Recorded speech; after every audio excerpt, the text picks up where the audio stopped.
എറണാകുളം അങ്കമാലി അതിരൂപതയിലെ കുർബാന തർക്കം സംബന്ധിച്ച് സഭാ സിനഡ് നേതൃത്വം പുറപ്പെടുവിച്ചതും 2024 ജൂൺ 9 വത്തിക്കാൻ തിരുസംഘത്തിന് മുമ്പാകെ സമർപ്പിച്ചിട്ടുള്ളതുമായ സർക്കുലർ സ്ഥായിയായി നിലനിൽക്കുന്നതിനോടൊപ്പം തന്നെ 2024 ജൂലൈ 1 സഭാ നേതൃത്വം പുറപ്പെടുവിച്ച മറ്റൊരു സർക്കുലർ സഭയിൽ ആശയക്കുഴപ്പവും പരസ്പര വിരുദ്ധതയും സൃഷ്ടിക്കുമെന്ന് വെറും സാമാന്യ ബുദ്ധിയുള്ളവർക്ക് പോലും മനസ്സിലാകും.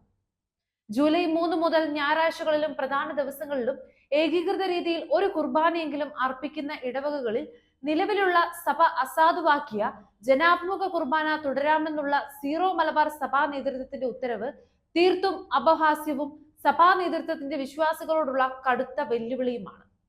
ഇതര മതസ്ഥരുടെ ഇടയിൽ പോലും ക്രൈസ്തവ വിശ്വാസ സമൂഹത്തെ അപകീർത്തിപ്പെടുത്തും വിധമാണ് പരസ്യമായി സഭാ സിനഡ് നേതൃത്വം അനാവശ്യ സർക്കുലറുകൾ ഇറക്കി സഭാ സമൂഹത്തെ അപമാനിച്ചുകൊണ്ടിരിക്കുന്നത്.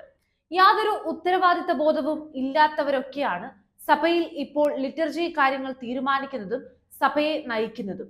ഭാവി തലമുറയെ തിരസ്കരിക്കുന്ന കാലഘട്ടത്തിലൂടെയാണ് സഭാ സിനഡ് കടന്നു പോകുന്നത്. സംഘർഷഭരിതമായ 2 വർഷകാലമായി തുടരുന്ന കുർബാന പ്രശ്നം പരിഹരിക്കപ്പെടാത്തത് സഭാ സിനഡ് പിതാക്കന്മാരുടെ അനൈക്യവും ഉത്തരവാദിത്വമില്ലായ്മയും ചില നിക്ഷിപ്ത താല്പര്യങ്ങളും കൊണ്ട് മാത്രമാണ്.